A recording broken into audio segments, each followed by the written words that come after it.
Hello, dear YouTube YouTube viewer. I was doing so. This was like 6 months ago, but I was going through my papers, and I'll be honest, I found that boring. Maybe I'll get back to it, but I mean, for now, I would rather do a series on, I suppose, whatever I feel is interesting. And maybe other people will find this interesting or informative. Um, I don't know. And I won't be doing this on politics because, quite frankly, I mean, there's plenty of people do that, and I'd be doing it on like books and stuff that I read, and maybe nobody finds it interesting. Right? I mean, that's perfectly understandable. But you know, um, the first thing I would like to cover, um, is well, I mean, it is something that I have been thinking about. And uh it's the Euthyphro dilemma, right? And I'm no expert. So this is a classic problem in philosophy, as was put forward by Socrates, and it's in a dialogue of Plato's. It's the Euthyphro dialogue, I believe. And the dialogue begins something like this. Euthyphro, who is he's known to be an upstanding citizen of Athens, right? But his father, and correct me if I'm wrong, um, has been convicted of, well, no, is accused of killing a slave. This was illegal in Athens, by the way. I mean, they had slavery. Um, but to kill a slave, that was a big no-no. And Euthyphro, who's known for his piousness, right? Finds out that his father killed a slave and is now going to court to, charge his father and speak at his trial. And I could be a bit wrong with the events, so but Socrates is on his way and he's going through Athens. He's going to I believe it's like the Acropolis where they did the trials. But you know, and Socrates bumps into him, right, as often they know each other. And let me see, just because I do want this to, you know,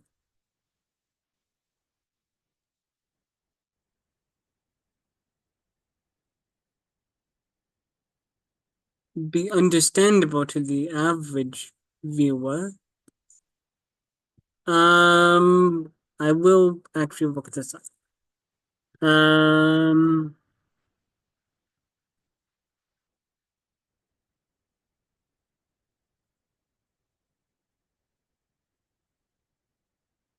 you can get it from that, but oh, we can go to Wikipedia. I mean, this is well known. I mean, I'm not uh you know, of course Wikipedia isn't the best source, but for something like this, I mean, I think it's uh perfectly good. Um, so anyway, so he bumps into Socrates, and Socrates, of course, as anybody might, ask you to follow, where are we going in such a hurry? Um, and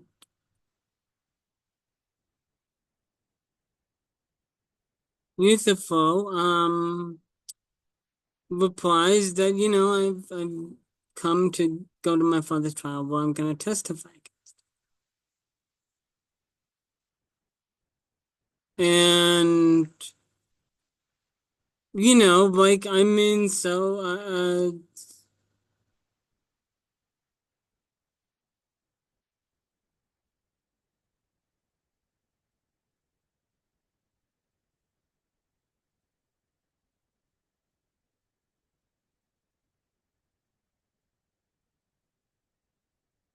um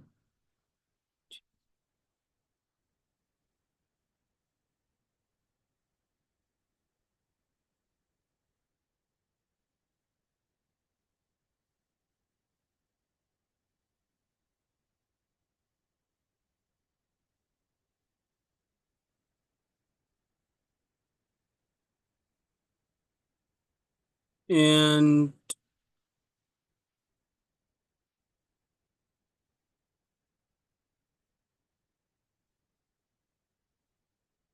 they begin to discuss things, and Socrates asks, why would you why would you convict your own father? Um, and Euthyphro explains sort of uh what's going on. And uh Socrates says, well, I mean, um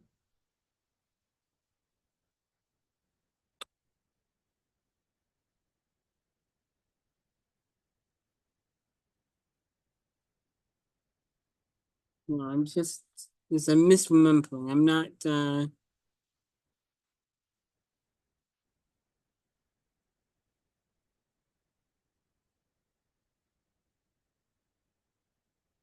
yeah, we have Project Gutenberg, so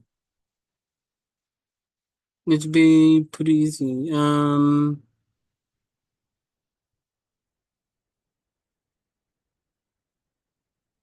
Okay. I mean, you probably can't see the text. That's understandable. Um, so yes, I mean, we have here and I'm sorry for the position. What ignorance. I dare say. So there's this conversation,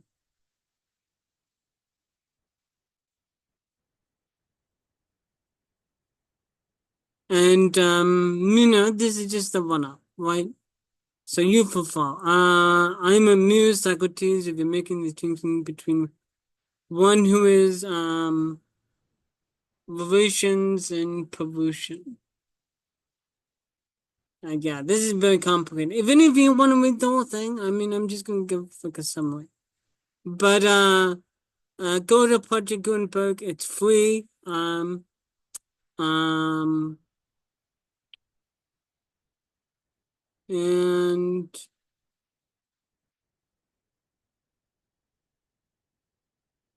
the essential thing it boils down to, and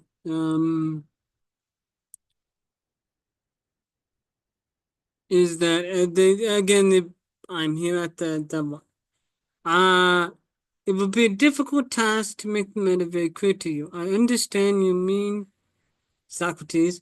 I am quick of apprehension as the judges, for them to be sure to prevent an act of unjust, hateful with God. Yes, indeed. At least they will listen. But they will listen if they find you a good speaker. And that is a good notion,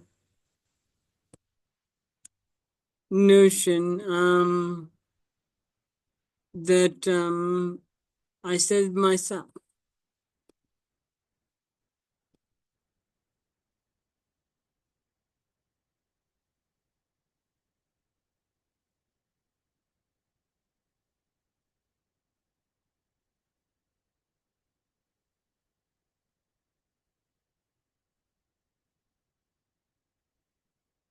All right. So here it is, starting over again.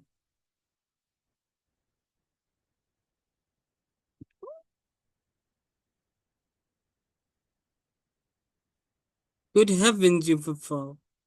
Um, and is your knowledge of religion and things pious so very exact that you would oppose to be as you state them? Your friend, lest you should do too many impious things against your father. Euthyphro, replying to Socrates, the best of Euthyphro, and that which is him, Socrates, from other men is his exact knowledge of all matters. But as should I be good for without it?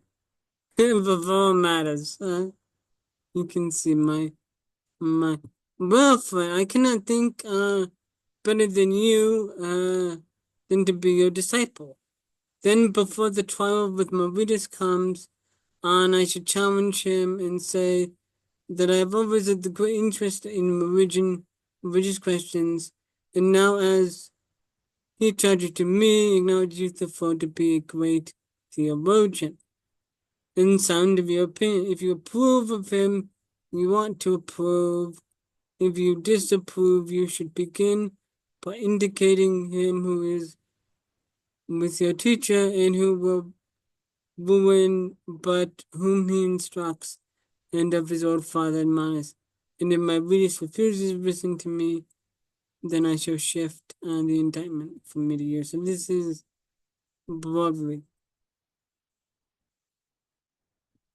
Yes, indeed. I am zooming this again because you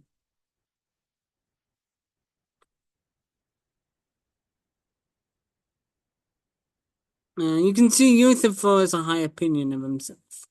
Um, that is indeed true.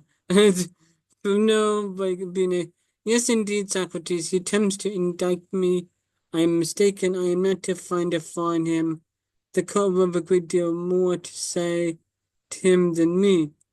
And I, dear friend, knowing that I am desirous, for I observe, yeah.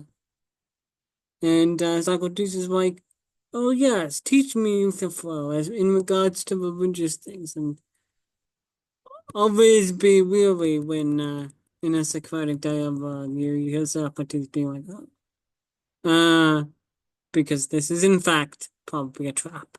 To be sure, Socrates. And what is piety? Now, this is the beginning of the all this to get to this.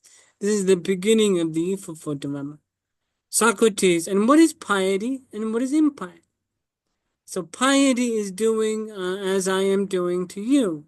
That is to say, prosecuting anyone who is guilty of murder and sacrilege, or of any similar crime, whether he be of your father or mother, and whoever he may be, that makes no difference. Uh, just a moment. And not to prosecute them is impiety. And please consider, Socrates, what a notable proof I will give you the truth of my words, a proof which I have already given to others of regard Zeus and of the gods, and yet they admit that he bound his father Cronus because he wickedly devoured his son, and realized there was mythology. He had punished for the Uranus for a similar nameless crime, and yet when I proceed against my father, they're angry with me. So insistent are they of their ways of talking when the gods are concerned, that when I am concerned. So, Euthyphro is basically upset because people are saying that he thinks he's committing a pious act by speaking at his father's trial regarding the killed state. But other people say that he's in testifying against his father. He is committing an impious act. May not be the reason, Euthyphro, why I am charged with impiety that I cannot answer away these stories of the gods. So this Socrates is saying he's been to impiety. This is in between the apology. This is way before the apology, and he's on trial for corrupting the youth and teaching people false things regarding the gods. I am charged with impiety that I cannot away from. Therefore, I suppose that it may be wrong, but who I am approved, I cannot better than assent to your superior wisdom.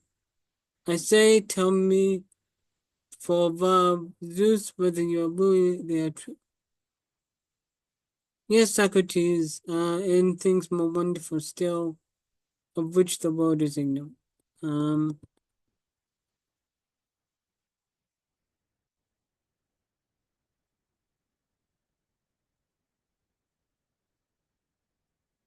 so Socrates is like, I'm having issues with the gods. This is I'm teaching first time. So do you really believe that the gods quarrel with each other, like the poets say, and they represented by great artists? Those are the true forms. Euthyphro says, yes, yes, to all this. He's a tradition. Yes, Socrates, I'm amazed. I can tell you would hear many things. Um, I dare say you tell me when I have leisure, but just present, I'd like to hear. So they're in the midst of this discussion, and Socrates asked the great question, what is piety? And what I said was true, Socrates. Not that you for foe, but would you admit that there are many other pious acts? There are more, yes, and Socrates is like, okay, you're testifying at your trial, father. Would you admit that there are more pious acts? And he says yes. Remember three examples of piety, but remember, I do not ask you to give me three, but to explain the general idea of what makes all pious things to be pious. Do you reflect that there was one idea which, yeah, I remember.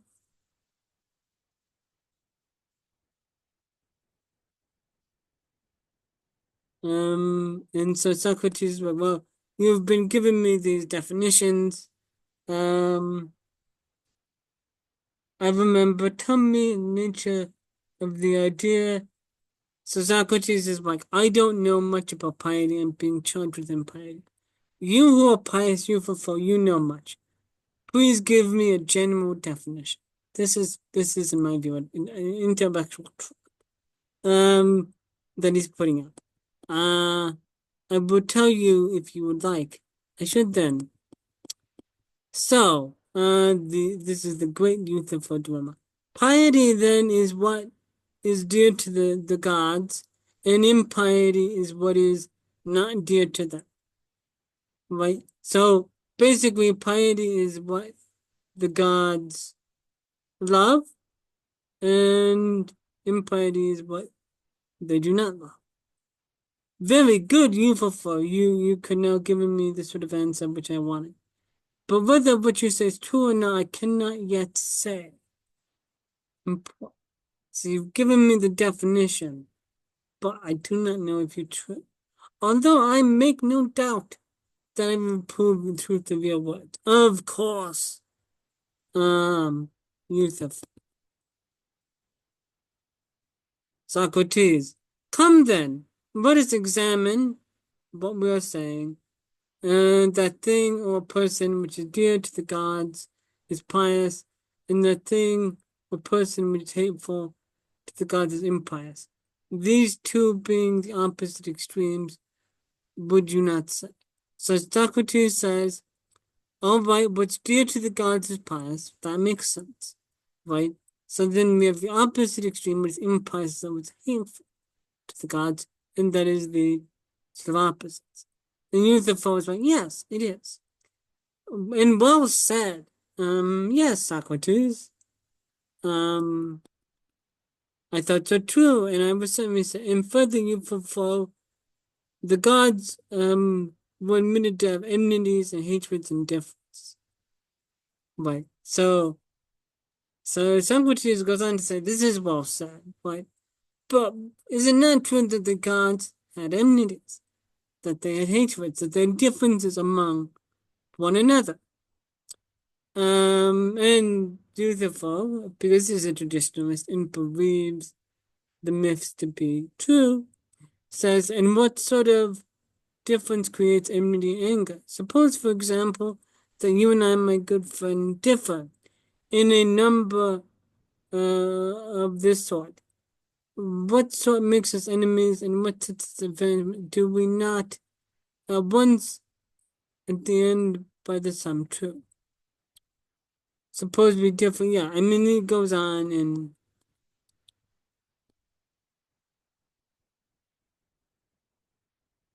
is define what is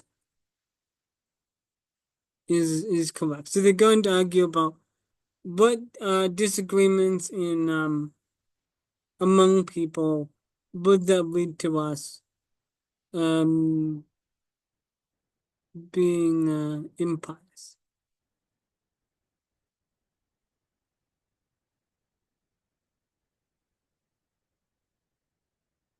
So they have differences of opinion, as you say, about good and evil. This is Socrates, just and unjust, honorable and dishonorable. You would say there are no cause among them. There would be a difference now. But does not every man love what he deems to be noble and just and hate? They are very true. So we just moving down here. So regard the same thing as just and unjust, about which they dispute among them. Very true. Then some things are hated by the gods and loved by the gods, and are both hateful and dear to. Ah, wow, this is very good. So he's saying that Socrates is here pointing out that the gods could both hate and love. Um and it could be dear to and so hating a thing may not necessarily be unpleasant. And open to this view of things, Euthyphro will be pious, or so I am. And then Socrates says, to my surprise, you have not answered the question which I've asked. For I did not ask you what action is both pious and impious, but would seem to be loved by the gods. So yeah, I mean, this is the problem. Like Euthyphro, he pointed on actions. He's like, I did not ask you about actions. I asked you a general definition under which those actions would be included. This is Socrates' thought process. But I believe Socrates that all gods, no matter the difference of opinion. Did you not hear anyone arguing?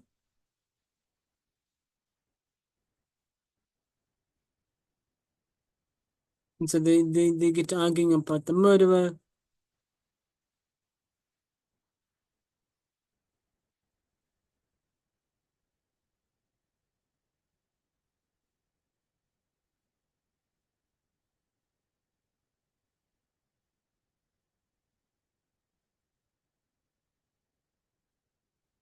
The famous line.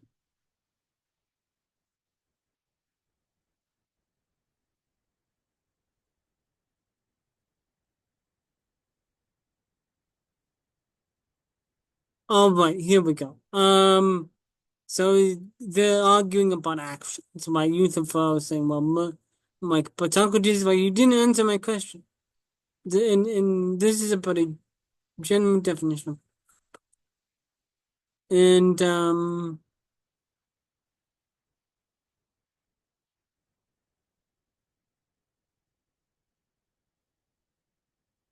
so in order to give him a definition, Euthyphro is like, how do you um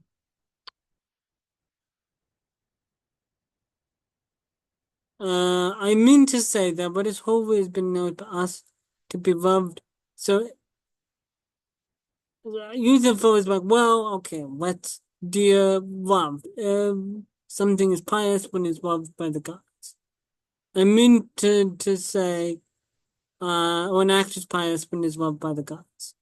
Holy has been known by us to be loved of God because it is holy and not.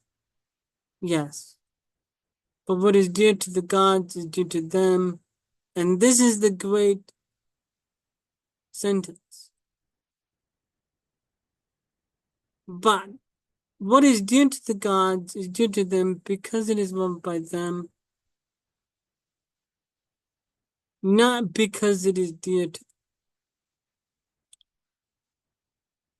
Yeah, so this, they're going in the nature of love.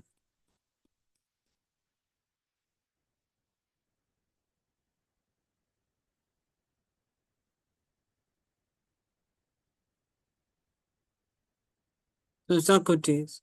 But friend Euthyphro, if that is always the same, which is dear to God is loved by God,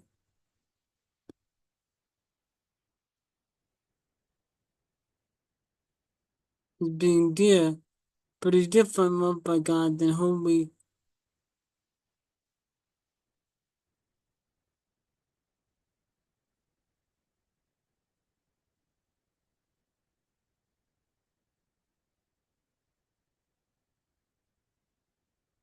I could go on, but time is of the essence. You get the point. Anyway, eventually they get to the subject. Now they're on the subject of love. Socrates says, "Is a thing pious because it is loved by the gods, or is it pious?"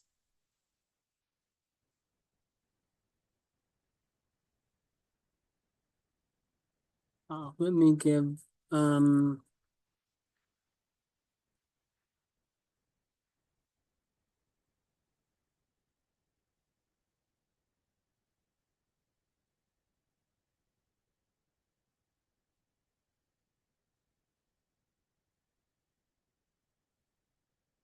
Now you've heard the summary, which was probably unnecessary. It's found. Is it pious, loved by the gods? Is a thing pious because it is loved by the gods, or by which we mean action, right? Or is it pious because it is?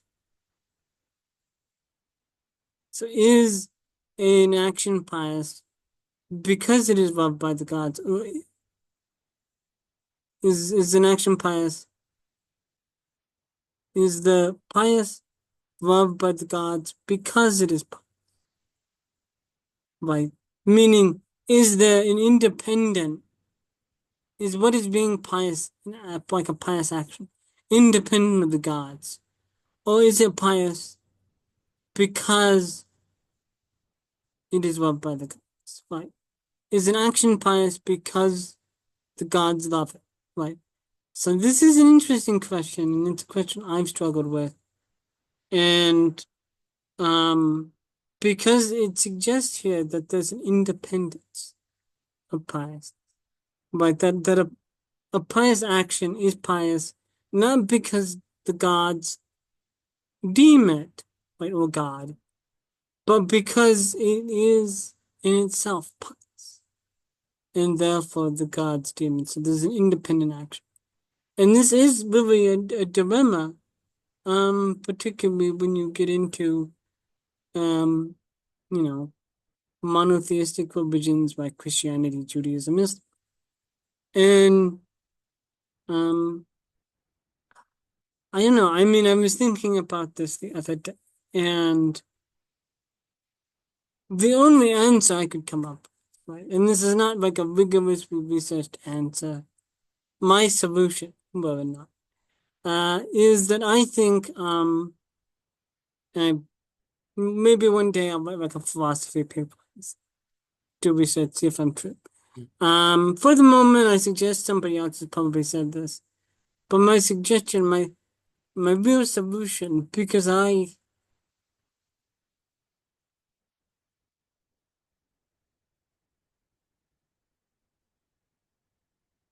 do think that this has sort of merit, because it asks the question of, is morality basically independent of God? And Socrates seems here to suggest, at least in this dialogue, right, that in fact It might be, right? And I'm don't consider myself that religious, but I am religious to a certain degree. And this is prevalent. And it has been a problem that has troubled me for a number of years, ever since I think I heard it in high school.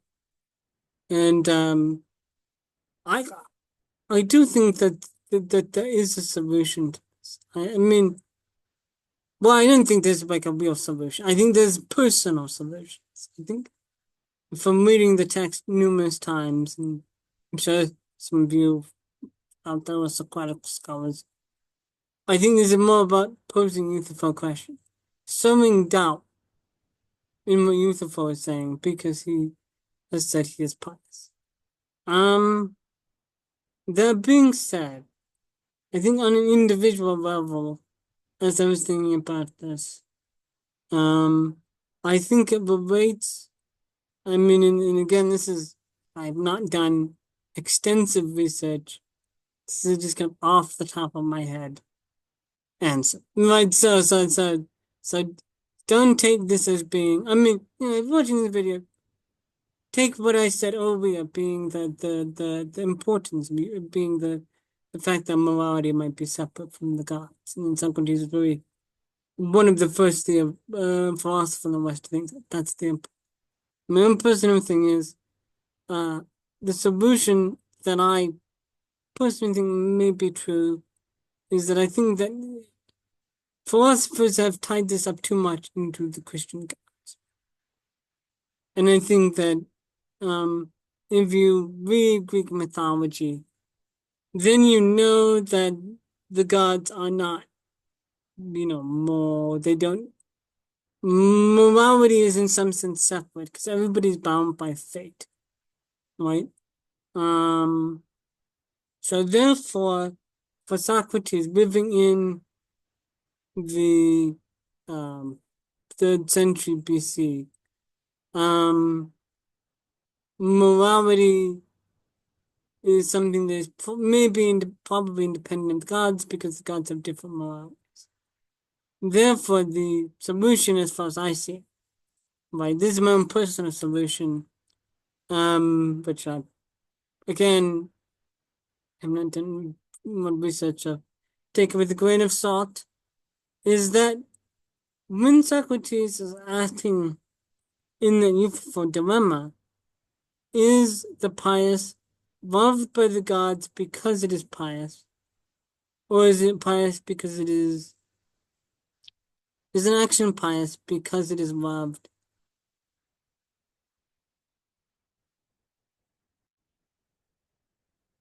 by the gods, or is it pious because or is an action pious because it is loved by the gods? I think that, like, in the first instance, we see it from the viewpoint of the gods, right? So the first section, is the pious loved by the gods because it is pious? So this is from the perspective of the gods, right? The gods view a thing as pious because they love it. Now the second part, or the second part in this argument, or is it pious? Question. Or is it pious, an action pious because it is loved by the gods? Is from the perspective of human beings. Therefore, but there is a contradiction. But I think you can remove the contradiction if you think about it in those terms. But as I say, maybe I'll write a paper on this one day, but these are just my thoughts. As for myself, I don't know. I struggle with the idea that morality might be independent of but I recognize that, like, there are atheists, and the atheists are moral people too, right? And so I don't know. I mean, I think it's something worth thinking about anyway. Um, uh, so, uh, I hope you enjoyed uh this little talk. I mean, it was kind of all over the place. I suspect most of these things will, but I hope you enjoyed it. Um, and probably tomorrow I will do another similar talk on a different subject. I don't know what I'll do, but probably whatever comes to my head.